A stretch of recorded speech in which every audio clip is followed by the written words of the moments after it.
two, one. Hello, ladies and gentlemen, and welcome back to Delusions of Grandeur. I'm one of your hosts, and today I am here with Boris, all the way from Croatia, and we Hi.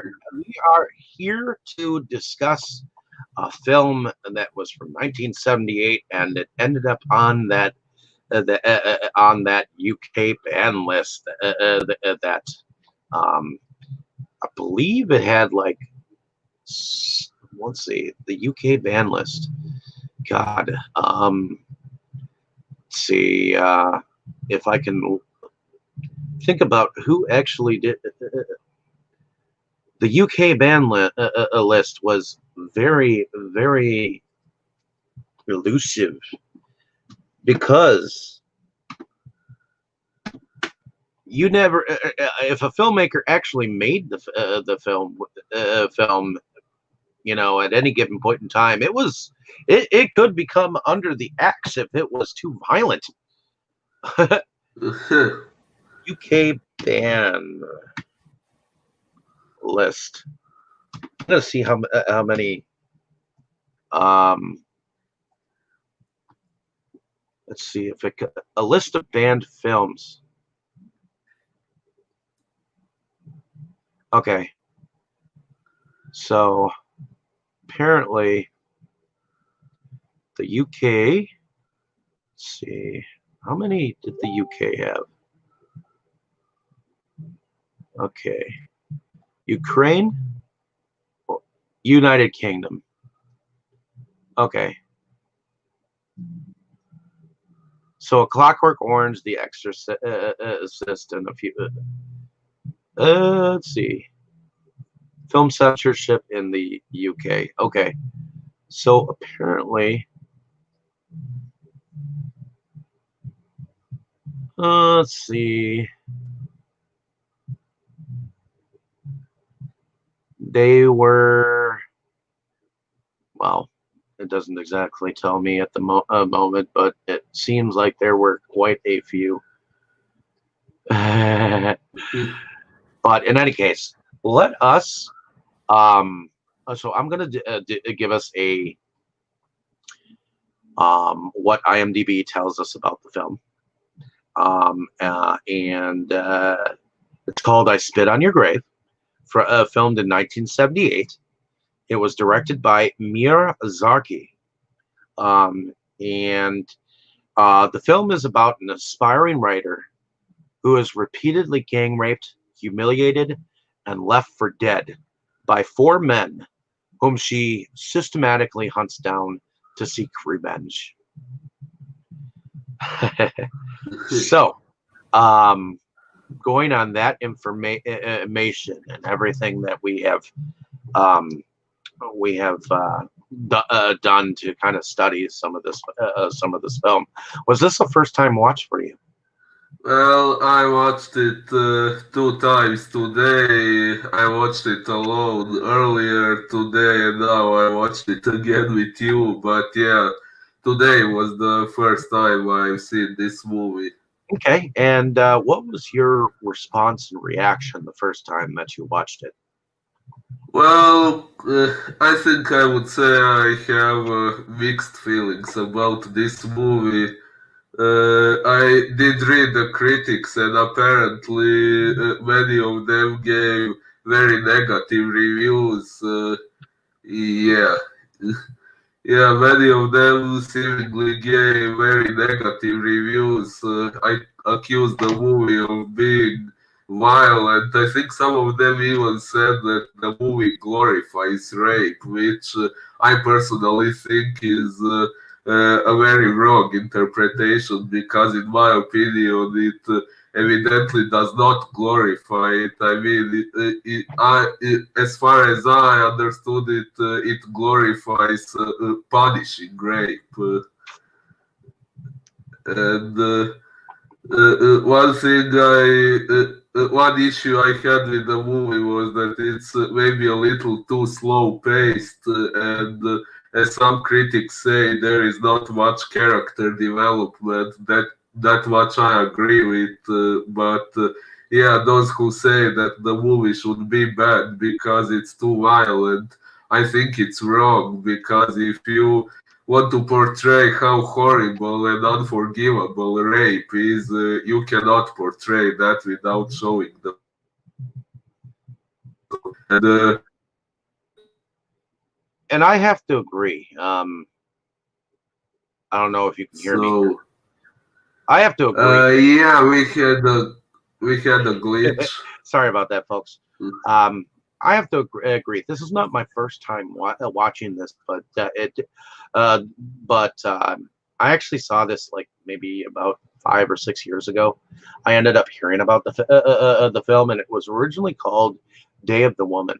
Um, but it eventually got called "I Spit on Your Grave," and it spawned several sequels, and I've seen most of them except for Savage Vengeance, which is supposedly a spin-off sequel, not a direct sequel or anything like that.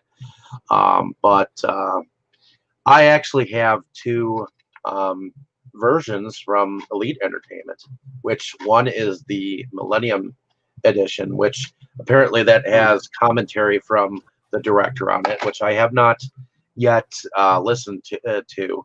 And the other is the uncut letterbox edition from Elite Entertainment as well. So just wanted to show those to you Cool. guys before I went on about my feelings of this film. First of all, rape is not good in any way, shape, or form. That being said, um, this film was violent. It was okay. In the very beginning of the film, we get a woman driving into a town, stops and gets some gas, and then she goes on further to take up residence at, I guess, a friend of hers home for evidently the summer. She's a writer. She's written some short stories and junk, and she um, basically moves into this summer cabin house, whatever you want to call it.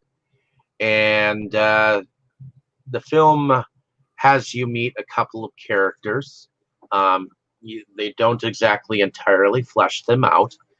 And ultimately, there is a mildly retarded or mentally um, challenged individual in here. He works for apparently the local grocery store, and she ultimately ends up placing an order at the grocery store, so that um, ultimately, evidently, she meets this young man named Matthew.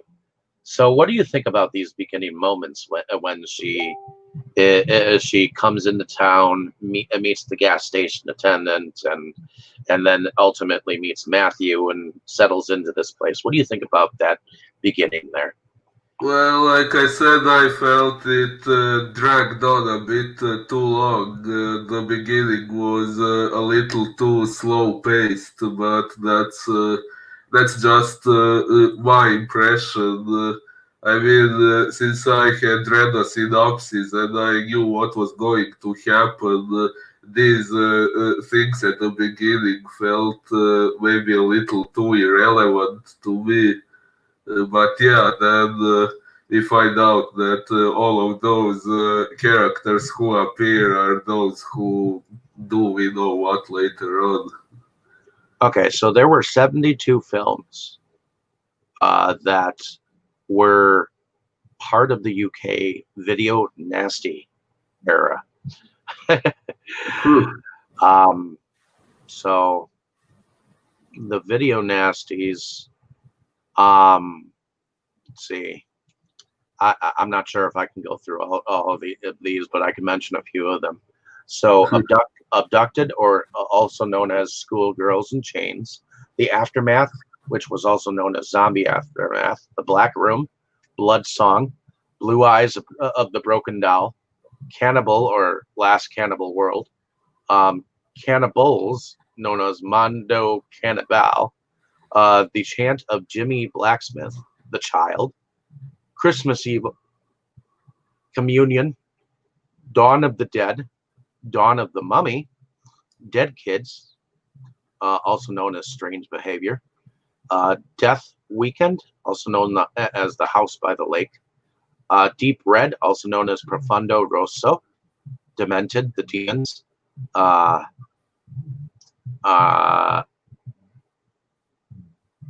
known as Les Demons, Don't Answer the Phone, Eaten Alive, Enter the Devil or Disciples of Death, The Erotic Rites of Frankenstein, The Evil, The Executioner, Final Exam, Foxy Brown, Friday the 13th, Friday the 13th Part 2, Graduation Day, Happy Birthday to Me, Headless Eyes, Hell Prison, also known as Escape from Hell, The Hills Have Eyes, Home Sweet Home, Honeymoon Horror, Inseminoid, Invasion of the Blood Farmers, The Killing Hour, The Last Horror Film, also known as Fanatic, The Last Hunter, The Love Butcher, The Mad Foxes, Mark of the Devil,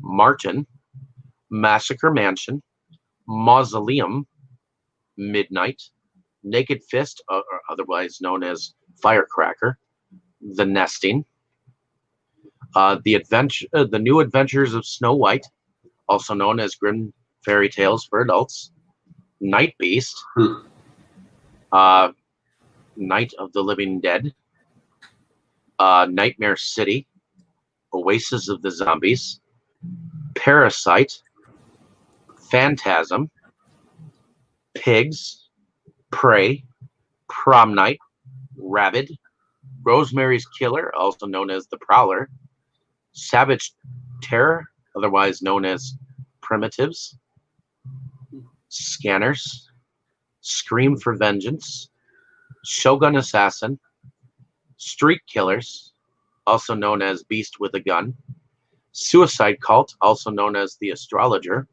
Superstition, also known as The Witch, Suspiria, Terror, The Texas Chainsaw Massacre, The Thing, Tomb of the Living Dead, otherwise known as Mad Doctor of Blood Island, The Toy Box, Werewolf Woman, Wrong Way, Extro, Zombie Holocaust, and Zombie Lake. These are all films that were considered video nasties. Well, yeah, makes sense. But in any case, I agree. The film is very slow. I spit on your grave. But I also think that in order to tell the story, it needed a serious tone to it, which I believe is why it was so slow. But we do get a meeting of Jenny and Matthew here. What do you think of that initial meeting of Matthew and Jenny Hill? Well, it actually looked rather innocent. If I hadn't known what was going to happen, I wouldn't imagine that guy being with the bad guys later on. Yep. So, what did you think about the moment when she came to that gas station? Do you feel like she was showing more leg, as was suggested later, and showing more skin to the guys, including Matthew, when they met and approached her? Well, in the gas station scene, no, I didn't get that impression. I mean, it said it's summer, so I guess she was wearing summer clothes, and that's it. I wasn't thinking much deeper about it in that scene. Okay. Well, she was wearing a red dress with a print on it, kind of similar to that which you might have seen in like the '60s or something like that. And when she went and basically put her things in the house that was apparently by the lake, and this seems like it was kind of a place that was like out of the way, and there was a hammock that was down by this lake, and there was just a little rowboat that she could enjoy herself on, to pass the time during the summer. Me, I don't think that she exuded anything more than just natural, coming into town, getting gas, and she was pretty much setting herself up to have a nice, quiet time. So I didn't really see that she was entirely enticing these men to do No. what they ultimately did in the end. Um, and at the end of this meeting with Matthew, we can ultimately tell that he has issues, maybe of a mental kind, of a disability. Um, and I know that myself, I have a disability. I have Asperger's syndrome. I'm on the Oh. spectrum, so um, I know that my mental capacity isn't as bad as his, but he is definitely a slower, um, at least in the mind. Um, Mm. there are some things it seems like he, as an adult with his mental disabilities, uh, cannot understand. So when he innocently asks her to be his friend, you think that he is being, sincere. What do you think? Well, yeah, at that point I got the impression that he was a shy guy, maybe with some social anxiety or something, but actually at that point I didn't realize that he supposedly had a mental disability until that was mentioned later on. But yeah, at that point, at the beginning, I didn't expect him to be a bad guy at all. No, in fact, in a way, he was kind of like a Boo Radley kind of a character. I don't know if you've ever seen To Kill a Mockingbird, but Boo Radley was kind of that's what Matthew kind of reminds me of, a small town townie who just so happens to um, not be the brightest man in town. He's slow, and evidently he's kind of like a laughing stock among the town's folk. At least you think that he is. I mean, he's he's got a job as a delivery boy, so you have to wonder um, about his sensibilities. So, Yeah. but ultimately, Jenny, who is played by um, Camille Keaton. Um, what do you think about Jenny Hill as a character? Well, I guess some critics have said we don't really get to know too much about her in spite of her being the main character. But yeah, as far as we saw, I guess what happened to her really left a huge mental impact, which is understandable, of course. I guess it at the same time it left her obviously traumatized, but it also gave her the courage to do things she ended up doing later. I guess it maybe in a way it made her feel like there was nothing left to lose, and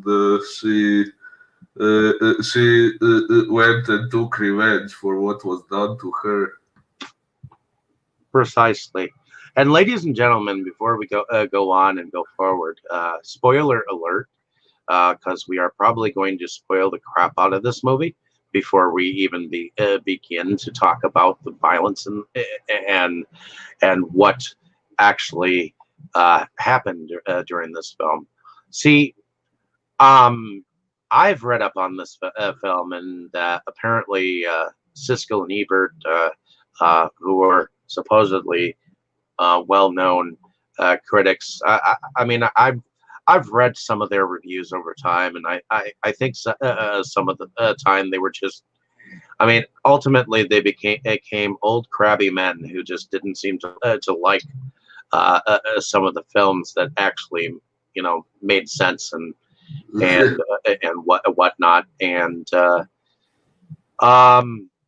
I believe Ebert called this movie a vile thing of garbage.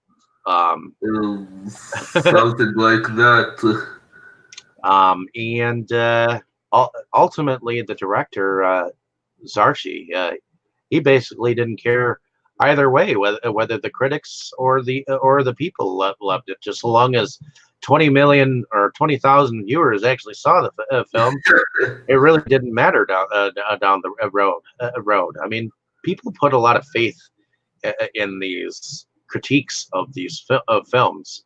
I mean, originally people went to reviews to decide whether they wanted to go in or go to the movies to see these films, and this particular film was put on their bad list, and ultimately they voted it as on their television show to badmouth the film. Believe it was called something, if I remember correctly. They, if I remember correctly, they did call their paper something sneak previews, and apparently Siskel and Ebert called it one of the worst films ever made. So we'll get back to that and whether we think that it is the worst film ever made. But I don't think that Miss Keaton, who played Camille, played Jennifer, was in fact a bad actress. Was she a bad actress, do you feel? No, no, I don't think she was bad. I think she did a very good job playing this role, and yeah, the rape scenes were rather difficult to watch. Uh, she really did a good and realistic job portraying the character screaming in pain and fear while they were doing that to her. Well, basically, we are told that Jenny Hill is a writer from New York, and that she has written a ton of short stories for women's magazines as well, which comes into play later. Um, and ultimately, she is starting to write evidently the 8th chapter in her book when she's laying out in a hammock. These two of the young men that we see um, at the gas station, which I believe are Andy and Stanley. I think so, yes.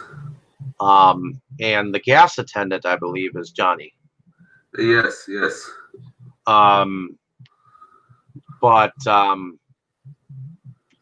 So apparently the lake is rather open, and she's lying in her hammock. She's apparently busy doing what it is she came here to do.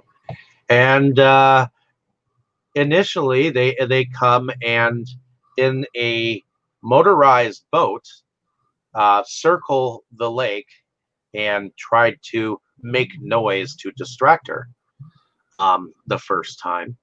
And ultimately, she has to get up and go back in the house. And so she types up what she's written, and I guess that typewriter is the same typewriter that Zarchi, Meir Zarchi's wife, evidently typed up the original script for this particular film. Wow. So, but ultimately, we get to see her go back out to that hammock, and she's laying out there again. And I think no, it's not that she lays in the hammock.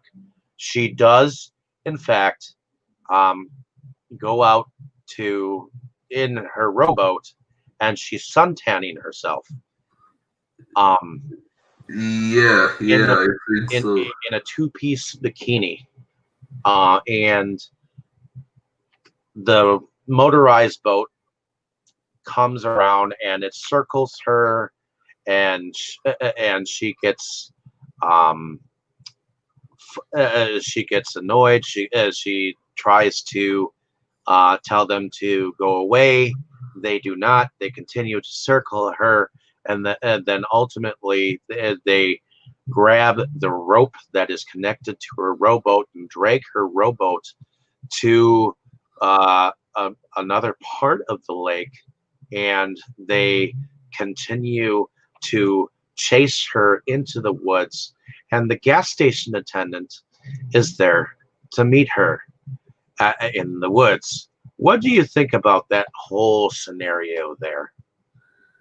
Well, it was where the movie starts getting a little difficult to watch when you realize what is going to happen. Although technically you already know it if you have read the synopsis before watching the movie. But yeah, when they start raping her, that's where it gets really painful to watch. And but what do you think about that lead up? I mean, even before that, we see that Matthew has a relationship with these three characters of sorts, and they end up camping with each other at least that night. And during the day, Matthew comes back with the story that he had seen her tits, as part of a guy conversation, like, hey, I saw her boobies, kind of a thing, and so ultimately they are camping out at night along the lake somewhere, and they are talking about how women are to them. How did you find that conversation to you?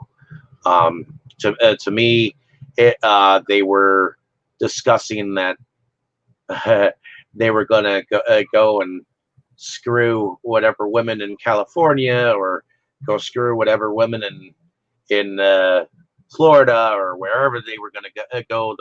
Those two, and Andy and Stanley. And what do you think about those two characters? Well, in some other movie, I probably wouldn't take such a dialogue too seriously, but in this one, even at that point, it already kind of felt dark and serious when I knew what was going to happen, what they were going to do. Uh, uh, Well, and during this whole talk of they think that if women come if women come to town, to this kind of a town, uh, then all they're looking for is sex. Is that would you consider that because of this conversation, these men are sexist? Well, yeah, that is a bit sexist, and also I am generally a strong opponent of generalization. Like, only because one person has done something, or even if many people have done one thing, it doesn't mean it's correct to assume that another person who is unrelated to them would do the same thing just because they did. So even if what they said about if women come there, they are looking for sex. Maybe even if that was true for maybe some women, it's definitely wrong to assume that it's for all of them. Correct. Now, Uh, before we get into the actual acts of violence, what is rape to you? I'm sorry, I had a sound glitch. Could you repeat what you said, please? I was saying before we get into the actual acts of violence, what is rape to you? Well, I guess what it is for everyone, forcing someone to have sex with you against their will. Uh, I think it's a little bit more than that. Myself, rape is a very violent thing. It is a Definitely. it is a subject that is very controversial. Um, when one person uh, goes and has sexual relations with another person and it's against their will, and that person tells you no, the human thing is to immediately back away and not do anything of the sort. I mean, it is wrong to rape another human being, Of whether it course. be male or female, but that is basically what happens here. um, uh, it definitely goes beyond the initial a sense of what I mean. It's not normal for you to see an act of violence like that on screen, and I think that that's what a lot of people didn't like about this film, is because it actually went through and showed you what uh, what what a violent rape would be, um, at least in the initial first half of this film. So we have Jenny Hill, who is run down by these two goons, or friends of this gas station attendant named Johnny, and he's ultimately there, and he has them and Matthew. And this is before in the conversation before they have a conversation about um, Matthew, because he is a virgin and they don't want him to die a virgin. So they ask him what kind of a woman would he like, and he said a special one. And they basically asked, okay, who is a special lady according to you? And he was like, Miss Hill, you know. And um, so Matthew is also here in these woods, at their insistence. What do you think about that? The fact that he's along.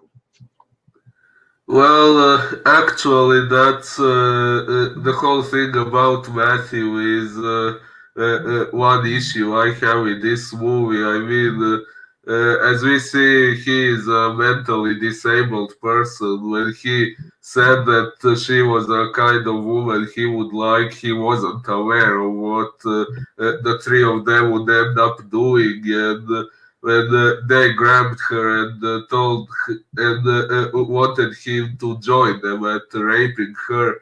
He was saying no, he didn't want to do it, but they forced him to do it, and also he obviously didn't have the mental capacity it would take to try to stop them from doing what they were doing. So while I do think Matthew should have been held accountable for what he did, I think maybe he shouldn't have been killed.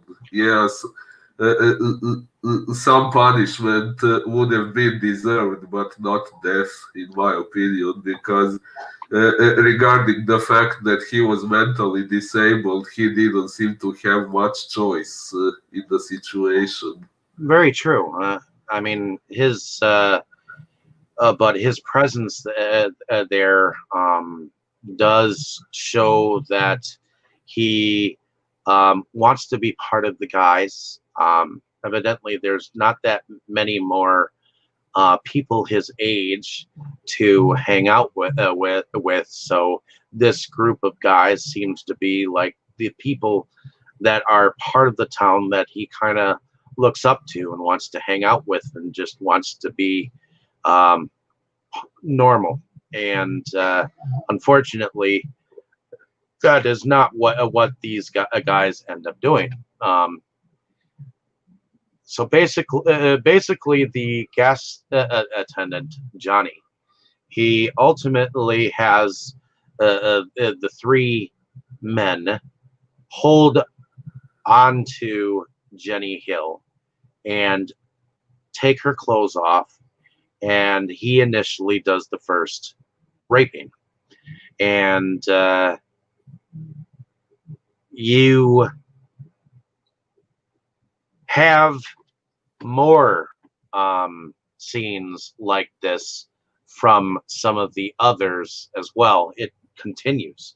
It is a violent, um, force of nature that we see, and it's the human nature uh, that we see being destroyed inside Miss Hill as she is repeatedly um, attacked as the film goes on. What do you think about the fact about this whole rape scene? Do you think it went too long, or what do you Well, think? well, actually, yes, yes, it did go a bit too long. When I read what was going to happen, I actually expected one rape scene. I didn't expect three in a row. Like, Well, technically, it was two. If you count the one initial rape scene, and then we have and then after she gets up and she walks a little bit into the forest, then you get the second rape scene, and then after that you get a drunken beating, or see a drunken beating on Miss Hill, and through all of this, you see her getting muddy, dirty, um, and in the first rape scene, you get her spread eagled, and the second rape scene, it's a little bit more violent because she's on her knees, and the guy behind her is giving her or raping her doggy style, and then when she finally shows up at the house, not only do we get a a possible start of rape from Matthew, you get the beating and the kicking that one of the other guys does, and he doesn't even partake in the raping. I don't think. And Matthew doesn't even come because everyone around him is looking at him, so he gets embarrassed and shit. And then the other thing I noticed is one of the other characters, he was reading her writing to her, and he ripped up her manuscript in front of her. So not only did they demean her physically, they were trying to demean her mentally as well. Yes, that's true. What did you think about all of this? I mean, to me, I felt like the whole, even though they went slow, and maybe you think that the rape scene was too long. I think it had to be long to show how excruciating pain it is from her point of view. And I think that's why I kind of agree with the feminist point of view, where it comes from, where this film is not glorifying the rape. It's more or less showing you the pain that she went through in order to get to that mindset where she just kind of snapped and just kind of went after them, but with a calculating distance. Yeah, I agree. Yeah, maybe I do think the rape scene was a bit too long, but yeah, definitely see your point. And like I said before, it was important to portray her pain properly in order to make the audience see how horrible and unforgivable rape is, and Correct. to decide how she decides to take revenge on them all. So, And although, so what did you yes, think? What did you think about the fact that Matthew was told to go and kill her, and that he didn't, in fact, kill her? well, actually, that's one major reason why I think he shouldn't have been killed. I don't feel sorry for the other three at all. They all got what they deserved. They did what they did on their own initiative. That was what they wanted, and they never regretted it. They deserved what they got, but. Matthew never wanted to do it. He felt forced by the other three, and yeah, as you said, he when they sent him to kill her, he didn't stab her. He just stained the knife in her blood and made them think that he had killed her. So in a way, he saved her life by doing that, because if those three had known at that point that she was alive, they would have gone back and killed her on their own. So Matthew saved her life, so that's why I think he didn't deserve to get killed. Okay. Like I said, some punishment would have been appropriate for him as well, but that was a bit too much, in my opinion. But Well, only for him, not for the other three. and I honestly think that not just the sexual abuse, but the physical abuse that she got from the third guy, in fact, was as violent as what the men did in the forest and in the grassy knoll area as well. Um, so 2 weeks has passed since the incident at this point. Um, and we see that she is recovering as far as wounds and things of that nature.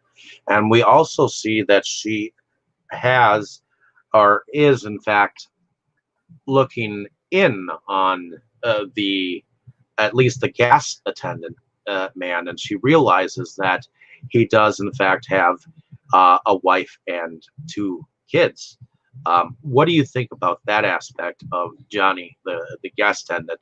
See, to me, he's like one of the more fleshed out characters, and that's why I somewhat disagree that the characters weren't entirely fleshed out, because True. he is a gas attendant. He does seem to own the place, and he does seem to have a family. And the bathroom scene where he starts to talk about some of his his kids and what their age were, and the fact that he doesn't want to talk about his family. I think that's enough. I mean, when you think about life as a victim, from the victim's point of view, I don't think that the victim of violence such as this would um, entirely want to know too much more about their captors, you know, especially True. since it took a lot of hate of towards her flesh and um, dislike to do what they did. Um, so to me, I don't feel like there is a need to know that much more about these characters. I mean, the point of this film is more or less, okay, she was attacked violently to the extent where she felt like she had to take justice into her own hands. And I think that maybe she thought that maybe because it was a small town and she didn't know, well, she couldn't get a hold of the police. And by the time everything was done and over with, everything had been done. Who was she to turn to? I mean, did we see any factions of police anywhere? Not that I remember. And if she was really, I mean, what they did to her, I mean, that was pretty much something where she just took it into her own hands to basically hunt down and murder them for what they did to her. Do you think it was right for her to do that? Well, like I said, for Matthew, I think it may have been wrong, but at the same time, I understand why, from her point of view, it wasn't wrong. Yeah, she was traumatized by what was done to her, so in such an emotional state, of course, she wouldn't think of the fact that he was. Kind of forced to do what he did. Maybe she didn't even realize it while they were doing that to her. But for the other three, well, yeah, I would say it was justified. I think they all got what they deserved.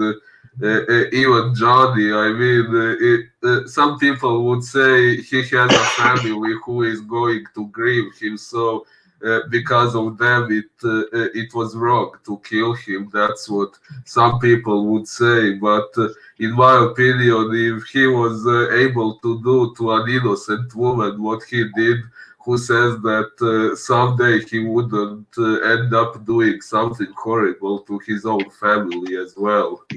Correct. And when it came down to it, when she basically he made it seem like she was the culprit, and she was the one who enticed everyone. I mean, he described the gas when she went for the gas, that she showed enough leg and enough female skin that she was asking for it.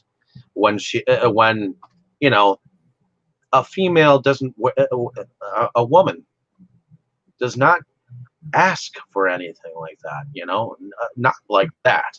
I mean, Definitely, a woman that's has a woman has a right to say yes or no, and you you can look at them, you can admire them, you can dream about them. Obviously, I mean, uh, I even though I have a significant other of my own, there are certain actresses, not actors, um, that I have had a crush for. I mean, I have thought of in sexual ways, but that is the extent of where it sits. You know, I mean, Well, exactly. I can never act on those principles or those feelings that I have. Those are just feelings, you know. Yeah. But they took it to an extreme. They took the idea of um, getting laid and took her right to say no and took her freedom away. And they took it away in a very violent way. And that's why this film is so controversial because um, you cannot take justice into your own hand, technically. Number one, but in this sense, in the sense that they did something and they violated her. They Yes. literally violated her. So, is it justice or is it? You know? Well, like I said, I think those three, Johnny, Stanley, and Andy, I do think they deserve the punishment they got. And yeah, especially, I mean, okay, I'm from Croatia, but I have actually recently discussed a similar issue with a friend from America. Well, okay, we discussed a different issue. The scenario we were discussing is a woman who, in an abusive marriage, married to an abusive man who is threatening to kill her family if she leaves him. And I said, if that's what he's saying, she should secretly record him with her phone and get evidence of him threatening to kill her family, and then she should go to the police with that recording. But then my friend from the USA told me that if she was recording his voice without him knowing that even if he was pronouncing death threats in the recording, it could be disregarded because she was recording him illegally.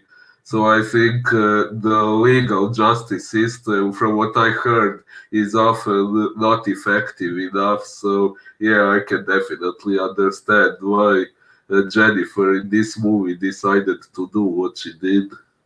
It's very possible, especially at this time. I mean, this was possibly a very sexist time for women. Women were supposed to be homebodies at this point in time, too. I mean, uh, at, at this time in film history, a lot of women were sexualized and symbolized as um, a sexist or a sexish thing, an object. Um, and women were to be seen and not heard, or that kind of thing at this moment. And at the same time, women were and have been for many years have been fighting for their own liberties, to be able to vote and the time of suffrage, where women have a right to be independent and have a voice and be able to do things on their own. Women can do everything a man can do, things of that nature. So Yeah. um, I think in um, some suburbs or some out of the way places, some of those ideas of what women should be doing are actually still okay. The woman should be the one cooking, cleaning, taking care of the children, and bearing children. And that is a that is a very close-minded individual. Women have their own opinions. They have their own lives. They have their own rights, and you have to respect them for that. Of course, of course.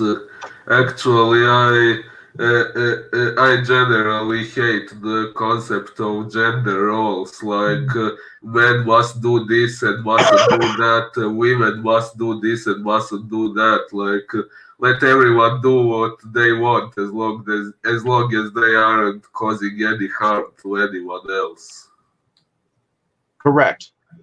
And that's what Jennifer Hill is. She is a writer. She is an independent woman. She has come for some peace and quiet, and these men just interrupt her life, and they take away her freedom of will and choice, and they violate her every sense of abilities through the violence acts that they did. So ultimately, she does um, observe the gas attendant um, at on a day that evidently his wife and child um, come and visit, and and then I guess the first initial thing that she does is she does order from the supermarket again. And what does Matthew do? Uh, I mean the second time, The which second time. yeah, well, he goes. He is the one who delivers it to her, and But what does he do before he delivers it? What does he take? oh, you mean a knife? Correct. Uh, yeah, well, I kind of wondered. I mean, since he probably didn't know that she was planning to kill him, I didn't actually fully understand why he took a knife. Well, he was part of this whole violent act towards her. I mean, he did initially stick his wee wee into her the JJ. So, uh, uh, it's just he didn't quite get that excited around the fellas, and ultimately he did um, hold her down a couple of times for the other two acts of rape. So, um, yes, he played a part in it, even though unwilling, though it be, he still stuck around and did, help in the process of it. Not that it was a good process. Uh, yeah. And so because he didn't know what her feelings were towards him, he decided, even though he does have limited mental capabilities, he did decide to bring a weapon along with him. And so when he got to the house and he rides by bicycle, um, when she was dressed in white, dressed in a nightgown, and she had him follow her into the woods. What do you? How do you feel about how she enticed him into the woods and what she did next? Well, I guess in a way it makes sense. I mean, she was taking revenge on them all. So I guess she thought it would be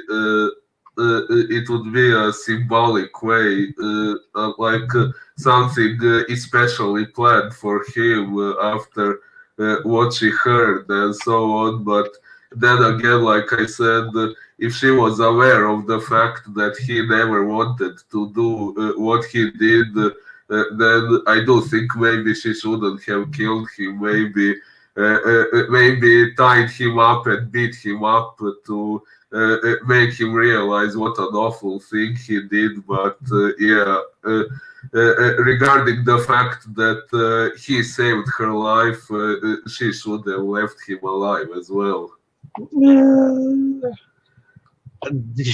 He did initially ask if they could be friends, and friends don't do that to each other no matter what. And I guess in that kind of sensibility or that kind of capability, maybe she thought that he was not as mentally disabled as he obviously was, and she expected more from him, as a friend. Actually, So yeah, yeah, seeing it that from makes her sense. point of view, she mentioned that because she was like, we could have had a very good summer together, and that's when she took off her clothes, and so he thought that everything was okay, and he, he said, well, he didn't know that she he didn't know that she would be sticking around anytime longer than the summer. I mean, what does he do for the rest of the summer if he only had her? I mean, he didn't trust that she'd be around long enough, but that being said, I mean, um, she ultimately allowed him to make love to her, and he actually did come. And Yeah, that time. then she put a rope around him and hung him over the lake. And she threw the groceries that he brought into the lake,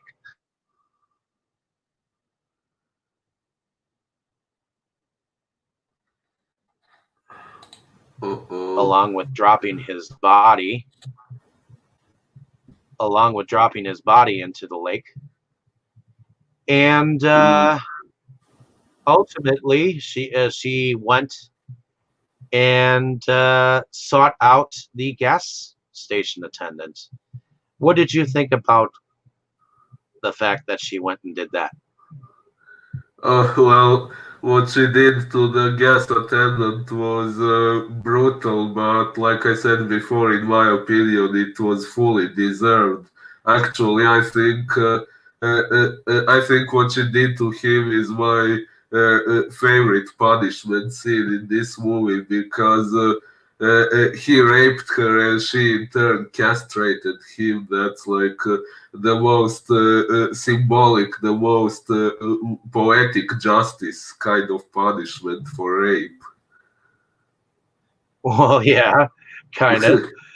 Um, so she ultimately drove the car with him to a select place in the woods, and she shot at him with this revolver that she had found within the home. I don't think it was necessarily hers. When she was putting her stuff away initially, she Whew, found the gun inside the drawer. whew, So, and interesting. when Yeah, she grabbed it, when she grabbed the gun, it was fully loaded with a clip. So that's when she decided to take the gun. And whew, whew. ultimately, she shot it at Johnny. And he was like, wait a minute. And he started to blame it on the other two.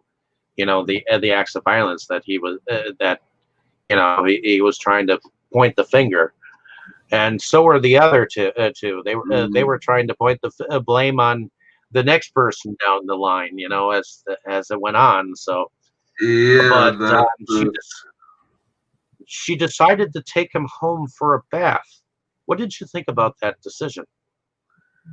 Well, actually, I must say that that was kind of strange.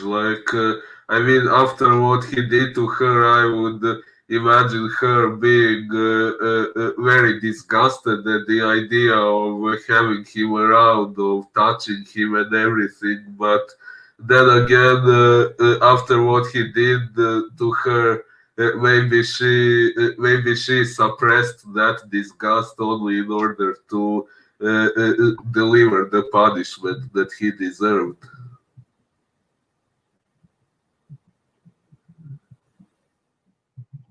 I can see that. And ultimately, she did ask him a little bit about his wife and children. He mentioned that one was one age and the other one was like 9 or something like that. And Yeah. so she did give him a little small talk, and then it appeared that she was, as she was bathing him, trying to get him to uh, be excited enough so that when she brought the knife up and she literally castrated him on the spot, that she walked right out of the room, locked the door, and put on some opera. What did you? What do you? Would you?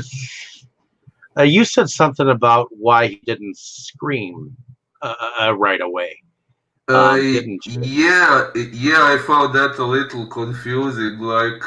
At the very second when she cut his genitals off, it seemed like he didn't even realize it immediately. Well, that's because she distracted him with a hand job underneath the water, or unless you didn't know that. Uh, uh, yeah, well, okay, I have never been castrated, so I have no idea what it's really like. But yeah, I imagine that if someone did that to a man, he would immediately know what has happened. I imagine that she was stroking his penis underneath the water to eventually get it to an erection, and then once it was to that point of explosion, then is when she actually took the knife and just went, you know. So, Yeah. but then we get a moment where we see that the wife and children are expecting him back, and evidently she uh, sees that these other two, Andy and Stanley, are on the property of the gas station, and she shoos them off, and and if you ever are on this property again, I'll do something myself, kind of a thing.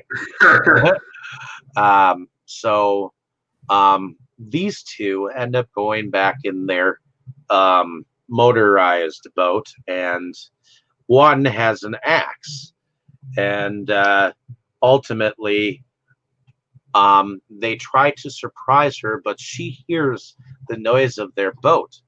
So I wondered for a moment if she was going to pull a Jason on them. Sometimes Jason from Friday the 13th would surprise people in boats and come up on the other side and push the boat over in some of the films. So I wondered if she was going to do that. And she came into the boat, and and what did she say? She said, "Oh, Mm, don't worry about it. I was looking for you." And then she pushes him over the side of the boat and takes over. And then the other I- guy, he's got the axe, and she's circling around the guy, and I believe that might be Stanley. uh, I believe that's Stanley that she's circling the boat in. What do you think about I that think moment?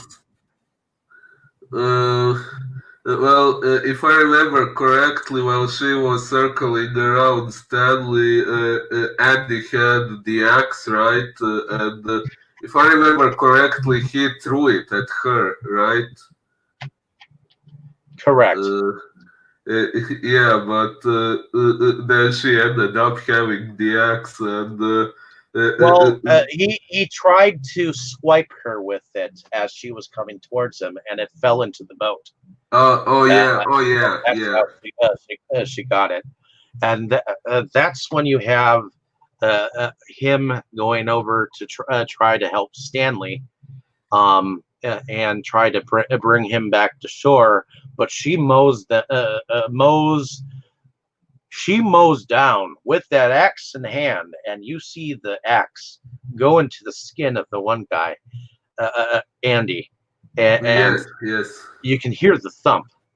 I mean that to me, seeing her in the boat with that axe, and the fact that she was able to swing it at the right time, and then ultimately, the other guy, Stanley, he ends up uh, a blubbering mess, trying to ask her to help him, and she basically leans down and says, "Suck this." yeah, And the motor basically splatters his guts underneath the water, and he eventually sinks underneath. Now, ultimately, that is the reason why she did that to him, is because back in the house, he actually made her try to suck his dick, and yes. beat her a lot. So I think that's why it was that's why she did that to him. So Eh, it's not that I uh, it's not that I think that the violence is any good or anything like that, but the violence that she portrayed afterwards and towards them, and ultimately their deaths, was in fact to me also justice. Yes, yes. Like I said,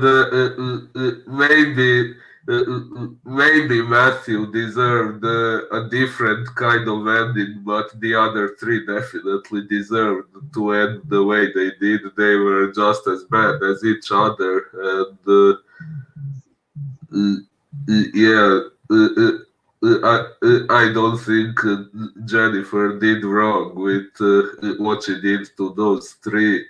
And if she hadn't done that, they would have probably raped another woman sooner or later. So Correct, especially since they had said, like, after Matthew had come back with the blood on the knife, it said that they would always involve, there would always be other girls, and the next time you'll have a chance to be able to complete the act, so y- you can obviously maybe think that this wasn't going to be their first, act of violence, but how violent this movie was exactly why Siskel and Ebert basically they didn't really, and they didn't really like this film.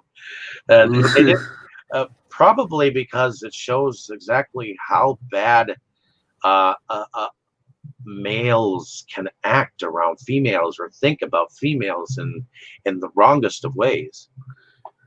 well, yeah, I guess some people don't want to hear or see the truth. No, and I think that's why what people thought was wrong about this film is that it was so graphic and real. Uh, uh, uh, Mm, I mean, it could have happened. I mean, it was kind of based on some truth, but they went a little further and um, involved a couple more aspects. And to me, I don't find this like one of the worst films. What do you think? Oh no, I don't think it was one of the worst. Yeah, it's definitely different from most of the movies I've seen, but yeah, I do admit it was very difficult to watch, but I do think it did a good job at what it was trying to do. Like, it was trying to portray how horrible rape is, and it did a good job at portraying that. Well, especially from the victim's point of view, and Yes. that's why I disagree with the whole glorifying aspect of it. It wasn't that it was glorifying it; it was No, no. it was portraying it. It was showing you how bad rape can be, not that it was in fact glorifying it. And I agree. ultimately, at the end of the day, what did you think about the special effects of the film? I think that for what she went through, they definitely made her look grimy, dirty.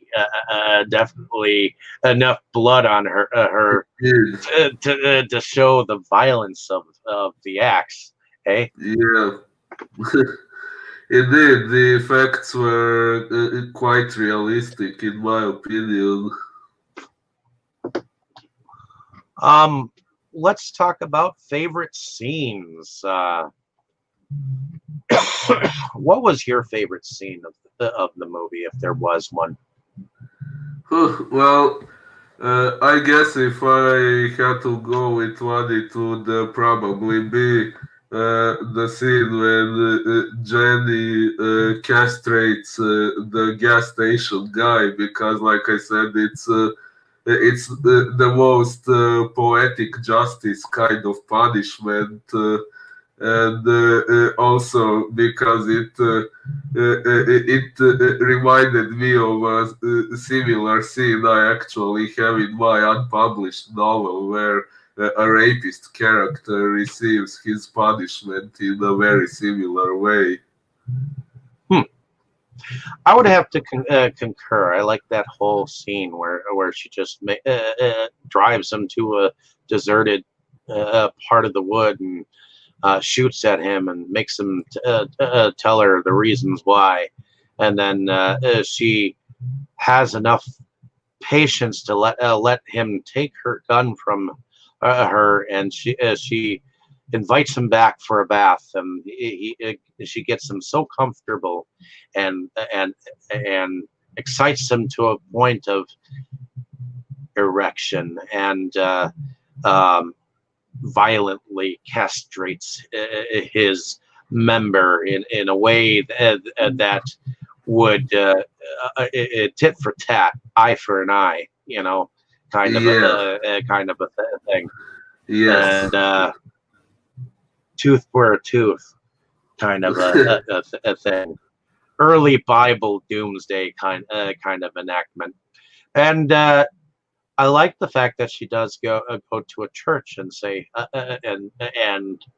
and say to God, "Forgive me for what I am going to do." It's like uh, her absolution, like I mean, I'm not sure if I would entirely do what she did. I mean, she didn't enact the police, but then again, it was so violent. What happened to her, uh, So Yeah, I guess if the case did get to the authorities in the end, I guess she could she could possibly be released because of mental instability after what was done to her. and I'm going to be honest. I actually find that the slow parts of the rape scenes, the whole thing about how long the rape scenes were. I like this better than in the remake, which I can say that because I've seen it. But I prefer this particular film for the fact that it goes to that point. It shows you, how graphic it can be, and they really went no holds barred on it. And I think that's why I think this is its own animal, because of that, because it didn't shy away from not showing you all, So, Mm, well, yeah, I do see the point. I mean, to me personally, it was the rape scene was too long because it was really difficult to watch. But yeah, as you say, it's if they wanted to portray how bad it is, they had to do it this way. I think my other favorite scene is when she's mowing down the dudes with the axe, and then you see the thump in his chest. That part is that part. You're cheering her on. It's more or less get him. Kind of a thing. So, Yeah. um, in a sense, this is a film more for the securities of women, and um, what a woman can what a woman is able to do to enact that kind of a justice. Sometimes there is no justice in some situations. And what do you do if you're violated that much? Do you go to your law and try to get bring the law in on the situation, or do you take it into your own hands and do with it yourself? You know, and that's the thing of right and wrong. At the end of the day, when you have laws in place, I'm unsure. I think it was justice, at least in her mind. Maybe things could have been done differently as far as the um, character of Matthew. Maybe they couldn't have been. In her mind, he should have been. Well, He should have remained a friend, true and through. You know. yeah, well, like I said, from her point of view, yeah, I do see why she wouldn't see that much of a difference between him and the other three. I mean, she was traumatized by what was done to her, so of course she will pay more attention to her own feelings than to someone who did something horrible to her. Well, I'm looking at the film stuff. There really wasn't any music, was there? Yeah, I actually noticed that the only moment when we heard music was when she played opera after castrating Johnny. Correct. So most of it was just sounds and sound mixtures and things of that nature. And I think Michael Carton, Alex Fow, and Steven Sklar were the sound mixer, the sound effects editor, and the location sound recordist. But in any case, was there anything else that you think? Um, do you think that this was a misunderstood feminist film? Yes. Before we went live about it, I did read about it on Wikipedia, and I saw that apparently some people thought that the movie was glorifying rape. I think that's nonsense. I rather think it vilifies rape and portrays how awful it is and how it deserves to be punished. Yeah. Evidently, some thought that it was that the male audience is meant to identify with her and not with the attackers, and that the point of the film is a masochistic identification with pain used to justify the bloody catharsis of revenge. Yeah. But in any case, um, anything else that you wanted to add to this film? Hmm, I'm not sure. I think I have said everything I was planning to say. I think so too. So thank you, ladies and gentlemen, for listening. Hopefully, our discussion didn't offend, because I know this is a very controversial film. Yeah, yeah. And rape is a touchy subject, especially when it comes to the female victims and the male victims of its violent tendencies. So I found it.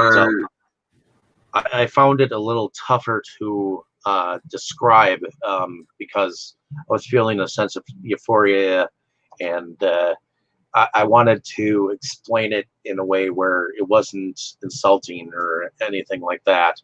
Yeah, I also hope I didn't offend anyone with anything I said. Of course, as I have mentioned multiple times throughout this discussion, rape is an unforgivable crime, and I can definitely understand why the female character in this movie did what she did, and yeah, everyone who commits rape deserves to be punished. On a good, I guess on a good note, I did order the Blu-ray that has "I Spit on Your Grave," a Deja Vu amongst it, and it should arrive to me by no later than December 23rd, at least according to eBay, because I just bought it from a guy who's just turning around and sending it unopened to me, and just hope that it gets here ahead of time, and maybe I'll be able to see it with see it in a more clearer film. I think it's 4K, um, Cool. so it'll be interesting to see how clear it is and what extras are in it. And I know that this film has become a cult classic, so hopefully you enjoyed our ramblings on this film. Like, share, and subscribe if you may. Maybe you can use this discussion as a possible guideline after you've viewed the film. I would suggest to go watch it, and gain your own view from it. And it is definitely a violent film. I mean, it's been on the UK ban list, like we've said before. And I think that film is interpretive, and it always will be. And you can take it as it is, either a revenge piece, or you can think that it glorifies rape. I don't really care. What I Um, what I do know is what I feel about the film, and I think that this shows a woman's perspective of being a victim, and yeah, how she overcomes it. And I agree. I say here to her, and salutes her in her getting justice that was well deserved. Although Matthew, unfortunately, will perish. But Mm, yeah. in any case, thank you for listening. Have a great day, evening, or morning, wherever you are. Thanks for Yeah. watching. Thank you all.